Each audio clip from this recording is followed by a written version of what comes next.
Hi everyone, welcome back to my vlog. ಇವತ್ತು Sunday ಆಫ್ಟರ್ನೂನಿಂದ ವ್ಲಾಗ್ನ ಶುರು ಮಾಡ್ತಾ ಇದ್ದೀನಿ. ಮನೇಲಿ ಒಂದೆರಡು ಬೀಟ್ರೂಟ್ ಉಳ್ಕೊಬಿಟ್ಟಿತ್ತು, ಸ್ವಲ್ಪ ಸಾಫ್ಟ್ ಕೂಡ ಆಗಿಬಿಟ್ಟಿತ್ತು. ಹಾಗಾಗಿ ಅಡುಗೆದಕ್ಕೆ ಯೂಸ್ ಮಾಡೋದಕ್ಕಾಗೋದಿಲ್ಲ ಅಲ್ಲ, ಮೆಹಂದಿಗಾದರೂ ಯೂಸ್ ಮಾಡ್ಕೊಳ್ಳೋಣ ಅಂದ್ಬಿಟ್ಟು ಮಿಕ್ಸಿ ಮಾಡಿಕೊಂಡು ಅದರಿಂದ ಜ್ಯೂಸ್ ತಗೊಳ್ತಾ ಇದ್ದೀನಿ. ಇವತ್ತು ಹೇರ್ ಪ್ಯಾಕ್ ಅಂತ ಏನು ನಾನು ಮೆಂತ್ಯ, ಆಲೋವಿರಾ, ದಾಸವಾಳದೆಲೆ ಏನು ಕೂಡ ಆಗ್ತಾಯಿಲ್ಲ, ಜಸ್ಟ್ ಕಲರ್ಗೋಸ್ಕರ ನಾನು ಮೆಹಂದಿನ ಹಾಕ್ತಾ ಇರೋದು. ಹಾಗಾಗಿ ಇನ್ಸ್ಟೆಂಟಾಗಿ ಬರೀ beetroot juice and mehndi powder and ಒಂದೆರಡು ಸ್ಪೂನಷ್ಟು ಆಮ್ಲ ಪೌಡರು, ಒಂದು ಎಗ್ ವೈಟ್ನ ಹಾಕಿ ನೀಟಾಗಿ ಮಿಕ್ಸ್ ಮಾಡಿ 1 ಅವರ್ ಬಿಟ್ಟು ಹೇರ್ಗೆ ಅಪ್ಲೈ ಮಾಡ್ತಾಯಿದ್ದೀನಿ. ನನ್ನ ವೀಡಿಯೋನ ರೆಗ್ಯುಲರಾಗಿ ನೋಡೋರ್ಗಾದರೆ ಗೊತ್ತಿರುತ್ತೆ, ತುಂಬ ಸಲ ನಾನು ಮೆಹಂದಿ ಹಾಕೋದನ್ನ ತೋರಿಸಿದ್ದೀನಿ, ಏನೆಲ್ಲ ಇಂಗ್ರೀಡಿಯೆಂಟ್ಸ್ ಹಾಕಬೇಕು, ಹೇಗೆಲ್ಲ ಅಪ್ಲೈ ಮಾಡಬೇಕು ಅನ್ನೋದನ್ನ. ಹಾಗಾಗಿ ಮತ್ತೆ ಅದೇನು ತೋರಿಸೋದು ಅಂದ್ಬಿಟ್ಟು ಇವತ್ತು ಡೀಟೇಲಾಗಿ ಏನು ತೋರಿಸ್ತಾ ಇಲ್ಲ. ಹೇಗಿದ್ದರೂ ಸಂಡೇ ವ್ಲಾಗಲ್ಲ, ಸ್ಕಿನ್ ಕೇರು ಹೇರ್ ಕೇರ್ ಅಂತ ಇದ್ದೇ ಇರುತ್ತೆ ಅಂದ್ಬಿಟ್ಟು ಜಸ್ಟ್ ಅದನ್ನು ಶೂಟ್ ಮಾಡ್ಕೊಂಡಿದ್ದೆ ಅಂತೇಳಿ ತೋರಿಸ್ತಾ ಇದ್ದೀನಿ ಅಷ್ಟೇ. ಇನ್ನು ಮೆಹಂದಿ ಹಾಕಿದ್ಮೇಲೆ ಹೇಗೂ 1 ಅವರ್ ಹಾಗೆ ಬಿಡಬೇಕಲ್ಲ, ಅಲ್ಲಿವರೆಗೂ ಒಂದೊಳ್ಳೆ ಮಸಾಜ್ ಆದರೂ ಮಾಡ್ಕೊಳ್ಳೋಣ ಅಂತ ಹೇಳ್ಬಿಟ್ಟು ಇವತ್ತು ಆಯಿಲ್ನ ಬಿಸಿ ಮಾಡ್ಕೊಳ್ತಾ ಇದ್ದೀನಿ. ಅದಕ್ಕೆ ಇಲ್ಲಿ 1 ಸ್ಪೂನಷ್ಟು ಆಲ್ಮಂಡ್ ಆಯಿಲು, 1 ಸ್ಪೂನಷ್ಟು ಕೊಕೊನಟ್ ಆಯಿಲು, 1 ಸ್ಪೂನಷ್ಟು ಕ್ಯಾಸ್ಟ್ರಲ್ ಆಯಿಲ್ನ ತೊಗೊಂಡಿದ್ದೀನಿ. ಮೂರೂ ಕೂಡ ಸ್ವಲ್ಪ ಬೆಚ್ಚಗೆ ಅದನ್ನು ಬಿಸಿ ಮಾಡ್ಕೊಳ್ತಾ ಇದ್ದೀನಿ. ನನ್ನ ಸ್ಕಿನ್ ಅಂತೂ ಡ್ರೈ ಸ್ಕಿನ್ ಆಗಿರೋದ್ರಿಂದ ತುಂಬಾ ಪ್ಯಾಚಿ ಥರ ಆಗಿಬಿಟ್ಟಿತ್ತು, ನೋಡೋದಕ್ಕಂತೂ ತುಂಬಾ ಡಲ್ ಆಗಿಬಿಟ್ಟಿತ್ತು. ಈ ಆಯಿಲ್ ಮಸಾಜ್ ಮಾಡಿದ್ಮೇಲಂತೂ ಸ್ಕಿನ್ನು ನಿಜವಾಗ್ಲೂ ಕೂಡ ಒಳ್ಳೆ ಸಾಫ್ಟ್ ಬಂತು, ಜೊತೆಗೆ ಶೈನಿಂಗ್ ಕೂಡ ಬಂತು. ನನಗಂತೂ ತುಂಬಾ ಒಂಥರ ಕೂಲ್ ಫೀಲ್ ಆಯಿತು. ಇದಕ್ಕೆ ಅನಿಸುತ್ತೆ ಹಳೆ ಕಾಲದವ್ರು ಮಾಡಿರೋದು, ಈ ಹಬ್ಬ ಹುಣ್ಣಿಮೆಲೆಲ್ಲ ಎಣ್ಣೆ ಸ್ನಾನ ಮಾಡಬೇಕು ಅಂತ ಅನ್ನೋದು. ಬಟ್ ಅದೆಷ್ಟು ನಿಜ ಅಲ್ವಾ, ಎಣ್ಣೆ ಸ್ನಾನ ಮಾಡಿದಾಗ ಎಷ್ಟು ಸ್ಕಿನ್ನು ಫ್ರೆಶ್ ಅನಿಸುತ್ತೆ, ಒಂಥರ ಕೂಲ್ ಅನಿಸುತ್ತೆ, ಶೈನಿಂಗ್ ಕೂಡ ಬರುತ್ತೆ.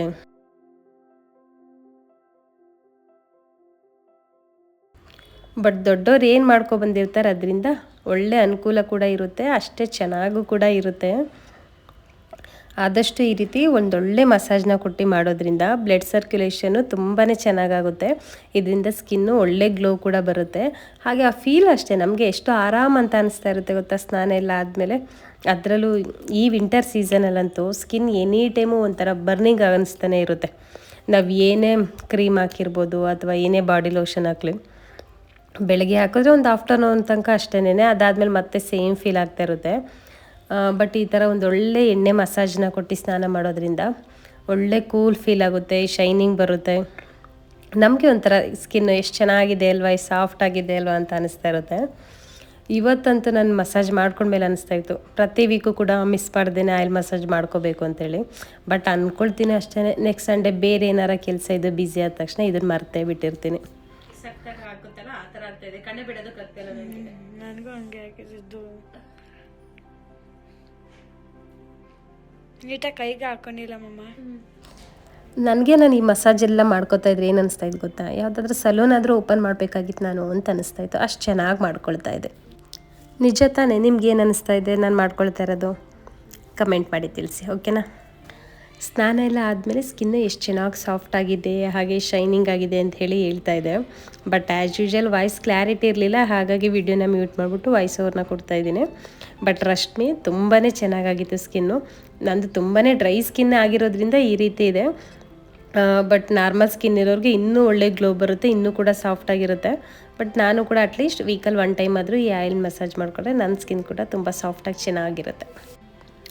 ಇವತ್ತು ಸಂಡೇ ಆಗಿದ್ದರೂ ಕೂಡ ಬೆಳಗ್ಗೆಯಿಂದ ಏನು ಕೂಡ ನಾನ್ ವೆಜ್ನೇ ಮಾಡಿರಲಿಲ್ಲ. ಹಾಗಾಗಿ ಸಂಜೆ 1 ಟೈಮ್ಗೆ ಏನಾದ್ರು ಸೈಡ್ಸ್ ಮಾಡ್ಕೊಳ್ಳೋಣ ಅಂತ ಹೇಳ್ಬಿಟ್ಟು ಇವಾಗ ಚಿಕನ್ ಮಂಚೂರಿಯನ್ನೇ ಮಾಡ್ತಾಯಿದ್ದೀನಿ.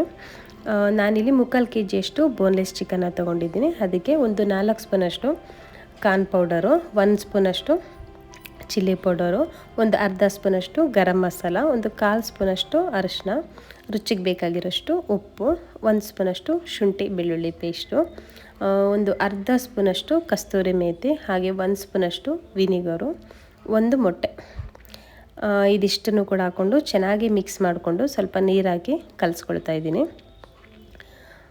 ಈ ಕಬಾಬ್ ಎಲ್ಲ ಮಾಡ್ತೀವಲ್ಲ, ಅಷ್ಟು ಜಾಸ್ತಿ ಮಸಾಲೆನ ಇದಕ್ಕೆ ಹಾಕ್ಕೊಳ್ಬೋದು. ಮಂಚೂರಿ ಮಾಡೋದ್ರಿಂದ ಇದಾದ್ಮೇಲೆ ಮತ್ತೆ ಮಸಾಲೆ ಎಲ್ಲ ಹಾಕಿ ಫ್ರೈ ಮಾಡಬೇಕಲ್ಲ, ಹಾಗಾಗಿ ಮಸಾಲೆ ಸ್ವಲ್ಪ ಲೈಟಾಗಿ ಇರಬೇಕು. ಹಾಗೆ ತುಂಬ ತಿಕ್ಕಾಗಿ ಕೂಡ ಇರಬಾರ್ದು. ತುಂಬ ಮಸಾಲೆ ಹಾಕ್ಬಿಟ್ರೆ ಅದು ಬೋಂಡ ಥರ ಆಗಿಬಿಡುತ್ತೆ, ಮೇಲ್ಗಡೆ ಅದೇ ಒಂದು ಲೇಯರ್ ಇರುತ್ತೆ. ಆವಾಗ ನಾವು ಮಂಚೂರಿ ಮಾಡಬೇಕಾದ್ರೆ ಚಿಕನ್ಗೆಲ್ಲ ಅದೆಲ್ಲ ಸಾಸು ಎಲ್ಲನೂ ಕೂಡ ಹೀರ್ಕೊಳ್ಳೋದಿಲ್ಲ.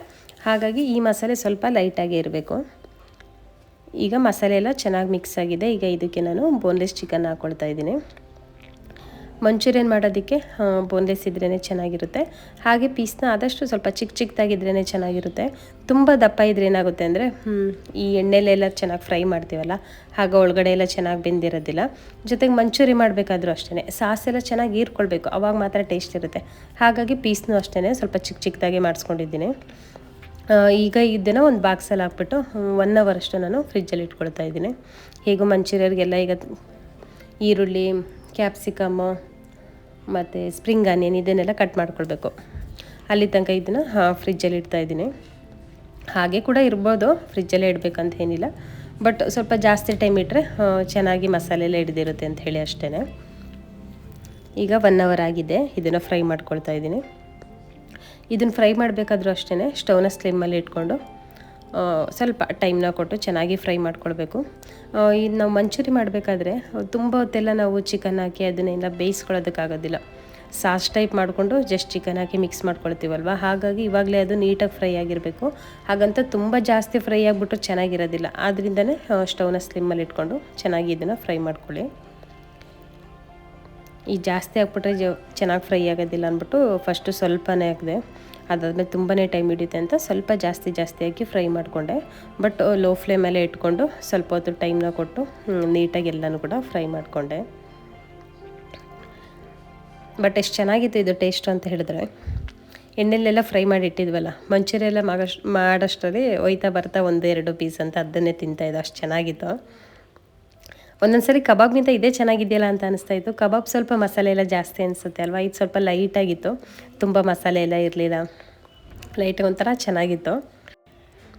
3/4 kg ಚಿಕನ್ನ ನಾನು ಫ್ರೈ ಮಾಡೋದಕ್ಕೆ ಆಲ್ಮೋಸ್ಟ್ ಒಂದು 40 minutes ತೊಗೊಂಡಿದ್ದೀನಿ. ಬಟ್ ತುಂಬ ಬೇಗ ಎಲ್ಲ ಮಾಡ್ತೀನಿ ಅಂತ ಹೋದರೆ ಒಳಗಡೆ ಎಲ್ಲ ಬೆಂದಿರೋದಿಲ್ಲ, ಏನು ಮಾಡೋದಕ್ಕಾಗೋದಿಲ್ಲ, ಸ್ವಲ್ಪ ಟೈಮ್ ತೊಗೊಳ್ಳೇಬೇಕು. ಈಗ ಅದೇ ಪ್ಯಾನ್ಗೆ ಎಣ್ಣೆ ಎಲ್ಲ ಖಾಲಿ ಮಾಡಿಕೊಂಡು 1-2 ಸ್ಪೂನಷ್ಟು ಮಾತ್ರ ಎಣ್ಣೆನ ಬಿಟ್ಟಿದ್ದೀನಿ.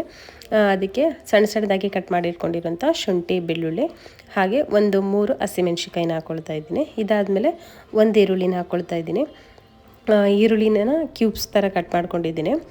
ತುಂಬ ಚಿಕ್ಕದಾಗೆಲ್ಲ ಕಟ್ ಮಾಡಿಕೊಂಡ್ರೆ ಮಂಚೂರಿಗೆ ಚೆನ್ನಾಗಿರೋದಿಲ್ಲ. ಸ್ವಲ್ಪ ಈ ಥರ ದಪ್ಪ ಸಿಕ್ಕಿದ್ರೇ ಚೆನ್ನಾಗಿರುತ್ತೆ. ತಿನ್ನಬೇಕಾದ್ರೆ ಮಧ್ಯ ಈರುಳ್ಳಿ ಮತ್ತು ಕ್ಯಾಪ್ಸಿಕಮ್ ಎಲ್ಲ ಸಿಗ್ತಾಯಿದ್ರೆ ಚೆನ್ನಾಗಿರುತ್ತೆ. ಕ್ಯಾಪ್ಸಿಕಮ್ನೂ ಅಷ್ಟೇ ಸೇಮ್ ಈರುಳ್ಳಿ ಥರನೇ ಕ್ಯೂಬ್ಸ್ ಥರ ಕಟ್ ಮಾಡ್ಕೊಂಡಿದ್ದೀನಿ. ಇದಕ್ಕೆ ತುಂಬ ಜಾಸ್ತಿ ಎಲ್ಲ ಫ್ರೈ ಮಾಡಬೇಕು ಅಂತ ಏನಿಲ್ಲ, ಸ್ವಲ್ಪ ಹಸಿ ವಾಸನೆ ಹೋಗೋವರೆಗೂ ಕೂಡ ಫ್ರೈ ಮಾಡಿಕೊಂಡ್ರೆ ಸಾಕು.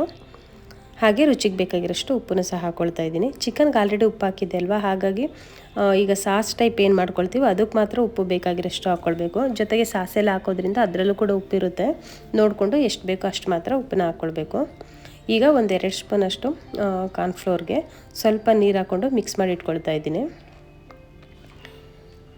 ನೆಕ್ಸ್ಟ್ ಈಗ ಸ್ಪ್ರಿಂಗ್ ಆನಿಯನ್ ಹಾಕ್ಕೊಳ್ತಾ ಇದ್ದೀನಿ. ಇದು ಅಷ್ಟೇ ಹಾಕೋದ್ರಿಂದ ಟೇಸ್ಟ್ ತುಂಬಾ ಚೆನ್ನಾಗಿ ಬರುತ್ತೆ.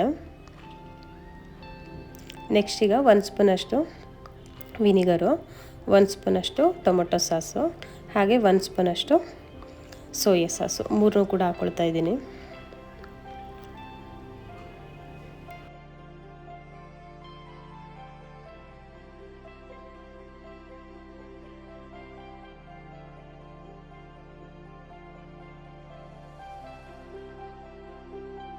ಈಗ ನೀರು ಮತ್ತು ಕಾರ್ನ್ಫ್ಲೋರ್ನ ಮಿಕ್ಸ್ ಮಾಡಿ ಇಟ್ಕೊಂಡಿದ್ವಲ್ಲ ಅದನ್ನು ಹಾಕ್ಕೊಳ್ತಾ ಇದ್ದೀನಿ. ಸ್ವಲ್ಪ ತಿಕ್ಕಾಗಿ ಬರಲಿ ಅಂತೇಳಿ ಅಷ್ಟೇ. 1/4 ಸ್ಪೂನಷ್ಟು ಫುಡ್ ಕಲರ್ ಕೂಡ ಆ್ಯಡ್ ಮಾಡ್ಕೊಳ್ತಾ ಇದ್ದೀನಿ. ಬಟ್ ಇದು ಆಪ್ಷನಲ್ಲು, ಬೇಕಾದರೆ ಹಾಕ್ಕೊಳ್ಬೋದು, ಸ್ವಲ್ಪ ಕಲರ್ಫುಲ್ ಆಗಿದ್ರೆ ಚೆನ್ನಾಗಿರುತ್ತೆ ಅಂತ ಹೇಳಿ ಅಷ್ಟೇ.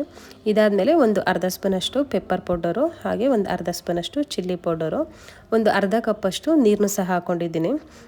ವಿಡಿಯೋ ಮಾಡ್ತಾ ಸ್ಟೋರೇಜ್ ಫುಲ್ಲಾಗಿ ರೆಕಾರ್ಡೇ ಆಗಿಲ್ಲ. ವಿಡಿಯೋ ಸ್ವಲ್ಪ ಬಿಟ್ಟು ನೋಡಿಕೊಂಡ್ರೆ ಎಷ್ಟೊಂದು ರೆಕಾರ್ಡೇ ಆಗಿರಲಿಲ್ಲ. ಸರಿ ಇನ್ನೇನು ಮಾಡೋದು ಅಂತ ಹೇಳ್ಬಿಟ್ಟು ಓಲ್ಡ್ ವೀಡಿಯೋಸ್ನೆಲ್ಲ ಡಿಲೀಟ್ ಮಾಡಿಬಿಟ್ಟು ಮತ್ತೆ ವಿಡಿಯೋನ ಕಂಟಿನ್ಯೂ ಮಾಡಿದೆ. ಇದು ಯಾವ ರೀತಿ ಆಗಿರಬೇಕು ಅಂದರೆ ಸಾಸ್ ಎಲ್ಲ ಇರುತ್ತಲ್ವ ಆ ರೀತಿ ಆಗಿರಬೇಕು. ತುಂಬ ಗಟ್ಟಿಗಿದ್ರೆ ಏನಾಗುತ್ತೆ, ಚಿಕನ್ ಜೊತೆ ಎಲ್ಲ ಮಿಕ್ಸ್ ಆಗೋದಿಲ್ಲ, ಡ್ರೈ ಅನಿಸುತ್ತೆ. ಹಾಗಾಗಿ ಸ್ವಲ್ಪ ನೀರು ಹಾಕ್ಕೊಂಡು ಈ ಥರ ಸಾಸ್ ಥರ ಮಾಡಿಕೊಂಡು ಚಿಕನ್ ಹಾಕಿ ಚೆನ್ನಾಗಿ ಮಿಕ್ಸ್ ಮಾಡ್ಕೊಳ್ಬೇಕು. ಈ ಟೈಮಲ್ಲಿ ಉಪ್ಪೆಲ್ಲ ನೋಡ್ಕೊಳ್ಳಿ, ಏನಾದರೂ ಉಪ್ಪು ಬೇಕು ಅಂದರೆ ಸ್ವಲ್ಪ ಉಪ್ಪನ್ನ ಹಾಕ್ಕೊಳ್ಳಿ. ಕೊನೆಯದಾಗಿ ಮೇಲೆ ಸ್ವಲ್ಪ ಕೊತ್ತಂಬರಿ ಸೊಪ್ಪು ಹಾಗೆ ಸ್ಪ್ರಿಂಗ್ ಆನಿಯನ್ನು ಕೂಡ ಹಾಕ್ಕೊಳ್ತಾ ಇದ್ದೀನಿ.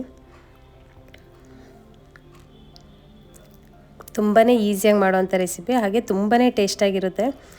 ಈವ್ನಿಂಗ್ ಏನಾದರೂ ಟೇಸ್ಟಿಯಾಗಿ ಏನಾದ್ರು ತಿನ್ನಬೇಕು ಅಂತ ಹೇಳಿದ್ರೆ ಅಥವಾ ಊಟಕ್ಕೆ ಸೈಡ್ಸ್ ಏನಾದ್ರು ಬೇಕು ಅಂದರೆ ಈ ರೆಸಿಪಿನ ಮಾಡ್ಕೊಳ್ಬೋದು. ಇಲ್ಲಿಗೆ ಇವತ್ತಿನ ಈ ವ್ಲಾಗ್ನ ನಾನು ಮುಗಿಸ್ತಾ ಇದ್ದೀನಿ. ಈ ರೆಸಿಪಿ ಕೂಡ ನಿಮಗೆ ಇಷ್ಟ ಆಗಿರುತ್ತೆ ಅಂತ ಹೇಳಿ ಅಂದ್ಕೊಳ್ತೀನಿ. ಇಷ್ಟ ಆಗಿದ್ರೆ ಒಂದ್ಸಲಿ ಟ್ರೈ ಮಾಡಿ, ಹಾಗೆ ಹೇಗೆ ಬಂತು ಅಂತೇಳಿ ನನಗೆ ಕಮೆಂಟ್ ಮೂಲಕ ತಿಳಿಸಿ. ವಿಡಿಯೋನ ಕೊನೆಯವರೆಗೂ ನೋಡಿದ್ದಕ್ಕಾಗಿ ಥ್ಯಾಂಕ್ ಯು ಸೊ ಮಚ್.